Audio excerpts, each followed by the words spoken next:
Hello, this is kangaroo mother and child. അമ്മയുടെയും കുട്ടിയുടെയും എല്ലാ വീഡിയോസിനായിട്ട് ഞങ്ങളുടെ ചാനലൊന്ന് സബ്സ്ക്രൈബ് ചെയ്യുക, ലൈക്ക് ചെയ്യുക, ഷെയർ ചെയ്യുക. പ്രഗ്നൻസി കാലഘട്ടത്തിൽ ഒരമ്മയ്ക്കും കുട്ടിക്കും വേണ്ട എല്ലാ ഫുഡ്സിനെയും പറ്റി സംസാരിക്കുന്നതാണ് ഇന്നത്തെ വീഡിയോ. നമുക്ക് നോക്കാം. ആദ്യമായി മുട്ടയാണ് വരുന്നത്. മുട്ടയിൽ അടങ്ങിയിരിക്കുന്ന പ്രോട്ടീൻ വളരെ പ്രധാനപ്പെട്ടതാണ് പ്രഗ്നൻറ്റ് വുമൺസിന്. അതേപോലെ തന്നെ പ്രധാനമായും മുട്ടയുടെ മഞ്ഞ കഴിക്കുന്നത് വളരെ നല്ലതാണ്. അതിൽ കോളിൻ അടങ്ങിയിട്ടുണ്ട്. കോളിൻ ബേബിയുടെ ബ്രെയിൻ ഡെവലപ്മെൻറ്റിന് ഏറ്റവും ബെസ്റ്റായിട്ടുള്ള ഒന്ന് തന്നെയാണ്. ഒരു പ്രഗ്നൻ്റ് ലേഡി ആണെങ്കിൽ ദിവസവും 2 മുട്ട വീതം വെച്ച് കഴിക്കുന്നത് വളരെ നല്ലതാണ്.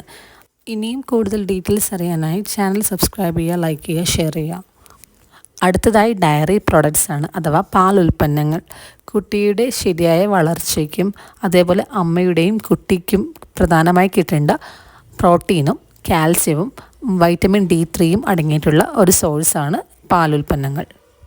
എന്നാൽ ചില ഗർഭിണികളിൽ പാല് അഥവാ മിൽക്ക് അലർജി ഉണ്ടാക്കുന്നുണ്ട്. അതിന് പകരമായി നിങ്ങൾക്ക് യോഗർട്ട് യൂസ് ആക്കാവുന്നതാണ്. പ്രധാനമായും ഗർഭിണികൾ നിങ്ങളുടെ ഡയറ്റിൽ ആഡ് ചെയ്യേണ്ട ഒന്നാണ് മത്സ്യവും മാംസവും. മത്സ്യങ്ങളിൽ ചെറിയ മീനുകൾ നിങ്ങൾക്ക് കഴിക്കാവുന്നതാണ്. മാക്സിമം വലിയ മീനുകൾ അവോയ്ഡ് ചെയ്യുക. അതായത് ചെറിയ മീൻ തിന്നുന്ന വലിയ മീനുകൾ, അത് നിങ്ങളുടെ കുട്ടിയുടെ ബ്രെയിൻ ഡെവലപ്മെൻറ്റിനെ ബാധിക്കുന്നുണ്ട്. അതുകൊണ്ട് അത് പാടെ ഒഴിവാക്കുക. അത് മാംസാഹാരങ്ങളിൽ നിങ്ങളുടെ ഡയറ്റിൽ നിങ്ങൾക്ക് ആഡ് ചെയ്യാവുന്ന ഒന്നാണ് ചിക്കൻ, മട്ടൻ പോലുള്ളവ. ചിക്കനിൽ കൂടുതലായി പ്രോട്ടീൻ കണ്ടന്റ് അടങ്ങിയിട്ടുണ്ട്. അതേപോലെ മട്ടൺ യൂസ് ആക്കുമ്പോൾ റെഡ് മീറ്റ് ആയതുകൊണ്ട് ഒരു മോഡറേറ്റ് അളവിൽ വേണം കഴിക്കാൻ. ഇതിൻ്റെ എല്ലാം ലിവറുകൾ നിങ്ങൾ പാടെ ഒഴിവാക്കേണ്ടതാണ്. കാരണം ലിവറിൽ കൂടുതലായി വൈറ്റമിൻ എ അടങ്ങിയിരിക്കുന്നതിനാൽ കുട്ടിക്ക് ബർത്ത് ഡിഫക്റ്റ് ഉണ്ടാവാൻ ചാൻസ് ഉണ്ട്. അതേപോലെ മിസ്കാരേജ് ആവാനും ചാൻസ് കൂടുതലാണ്.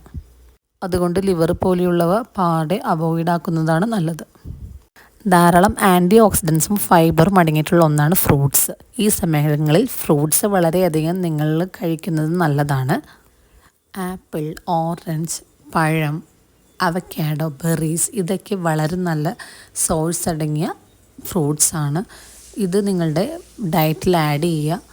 മാക്സിമം ജ്യൂസാക്കാതെ കഴിക്കാൻ ശ്രമിക്കുക. ജ്യൂസാക്കുന്നതിലൂടെ ഫൈബർ കണ്ടന്റെല്ലാം കട്ടാകുന്നുണ്ട്.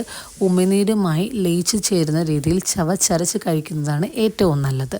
ഈ കാണുന്ന ഡയറ്റിലുള്ള എല്ലാ നല്ല ഫ്രൂട്ട്സും നിങ്ങളുടെ ഡയറ്റിൽ ആഡ് ചെയ്യാൻ ശ്രമിക്കുക. ഈ സമയത്ത് നിങ്ങൾ ഒഴിവാക്കേണ്ട ചിലതിൽ പപ്പായ, പൈനാപ്പിൾ, അതേപോലെ മുന്തിരി. പപ്പയിൽ പപ്പൈൻ എന്നുള്ളൊരു എൻസൈം ഉണ്ട്. ശരീരത്തിൽ ചെല്ലുന്നത് അത്ര ഉത്തമമല്ല. പഴുത്തതും അതേപോലെ കഴുകിയതുമായിട്ടുള്ള എല്ലാ ഫ്രൂട്ട്സും നിങ്ങൾക്ക് കഴിക്കാവുന്നതാണ്.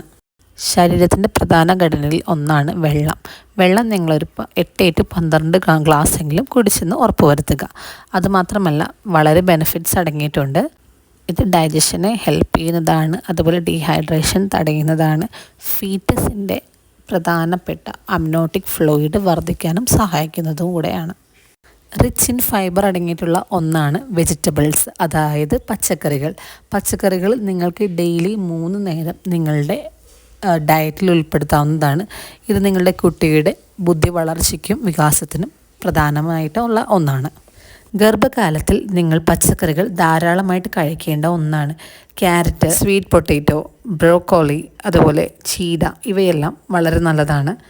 ഏതൊരു പച്ചക്കറി ഉപയോഗിക്കുമ്പോഴും നിങ്ങളത് നന്നായിട്ട് കഴുകി വൃത്തിയാക്കാൻ ശ്രമിക്കുക. കുറച്ച് നേരം വെള്ളത്തിലിട്ട് വയ്ക്കുക. അതിനുശേഷം മാത്രം ഉപയോഗിക്കുക. പെട്ടെന്നെടുക്കുന്ന വെജിറ്റബിൾസ് ആണെന്നുണ്ടെങ്കിൽ നിങ്ങൾ നല്ല രീതിയിൽ കഴുകാൻ ശ്രമിക്കുക. അതായത് ഡയറക്റ്റ് പൈപ്പിൽ നിന്ന് വഴുന്ന വെള്ളത്തിൽ കഴുകിയെടുക്കാൻ ശ്രമിക്കുക. ഇത് നിങ്ങളുടെ പച്ചക്കറിയിലുള്ള ഡസ്റ്റ് പോലെയുള്ളവ ഒഴിവാക്കുന്നതാണ്. ഗർഭിണിയായിരിക്കുന്ന സമയത്ത് നിങ്ങൾ പച്ചക്കറികളാണെങ്കിലും മാംസാഹാരമാണെങ്കിലും നന്നായി കുക്ക് ചെയ്ത് കഴിക്കാൻ ശ്രമിക്കുക. അതേപോലെ വെജിറ്റബിൾസിൽ നിങ്ങൾ ലീഫി വെജിറ്റബിൾസ് കഴിക്കുമ്പോൾ നല്ല രീതിയിൽ കഴുകി വൃത്തിയാക്കിയതിന് ശേഷം മാത്രം ഉപയോഗിക്കാൻ ശ്രമിക്കുക. ഇലവർഗ്ഗമായതുകൊണ്ട് ഇതിൽ രാസവസ്തുക്കൾ ധാരാളം അടിക്കുന്നുണ്ട്. അത് വാടിപ്പോകാതിരിക്കാൻ വേണ്ടി മാത്രം. ഇത് നിങ്ങളുടെ കുട്ടിയെയും ശരീരത്തെയും വളരെ മോശമായി ബാധിക്കുന്നുണ്ട്. അപ്പോൾ കഴുകി വൃത്തിയാക്കിയതിന് ശേഷം മാത്രം ഉപയോഗിക്കാൻ ശ്രമിക്കുക. അടുത്തതായിട്ട് നിങ്ങളുടെ ഡയറ്റിൽ പ്രധാനമായിട്ടും ആഡ് ചെയ്യേണ്ട ഒന്നാണ് dry fruits. Almond, walnut, cashew, dates, apricot, അതേപോലെ റേസൻസ് ഇവയെല്ലാം കഴിക്കാവുന്നതാണ്.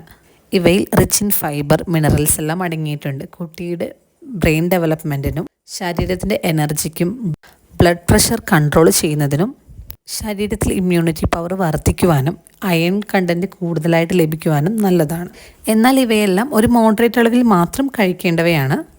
പയറുവർഗ്ഗങ്ങളിൽ പ്രധാനമായും fibre, iron, folic acid, vitamin B എല്ലാം അടങ്ങിയിട്ടുണ്ട്. ഇത് നിങ്ങളുടെ കുട്ടിയുടെ വളർച്ചയ്ക്കും അതേപോലെ കോൺസ്റ്റിപ്പേഷനും ഹെമറോയിഡ്സും തടയാനും നിങ്ങളെ സഹായിക്കുന്നുണ്ട്. നല്ല രീതിയിൽ നല്ല തോതിൽ ഇത് നിങ്ങൾക്ക് കഴിക്കാവുന്നതും കൂടെയാണ്. ചില പയറുവർഗ്ഗങ്ങളെല്ലാം ഗ്യാസ് നിങ്ങളുടെ വയറ്റിൽ ഫോം ആക്കുന്നുണ്ട്. ഈ സമയത്ത് നിങ്ങൾക്ക് വേണ്ടത് പ്രോട്ടീനും ഫൈബറും അതേപോലെ വൈറ്റമിൻസ് എല്ലാം അടങ്ങിയിട്ടുള്ള ഭക്ഷണങ്ങളാണ്. അതേപോലെ നല്ല രീതിയിൽ നിങ്ങൾ ധാരാളം വെള്ളം കുടിക്കാൻ ശ്രമിക്കുക. ഫുഡ് കഴിക്കുമ്പോൾ നിങ്ങൾ പ്രധാനമായിട്ടും ശ്രദ്ധിക്കേണ്ട ഒരു കാര്യമാണ്, നിങ്ങൾ 3 ആയി കഴിക്കുന്നത് 6 ആയി കഴിക്കാൻ ശ്രമിക്കുക.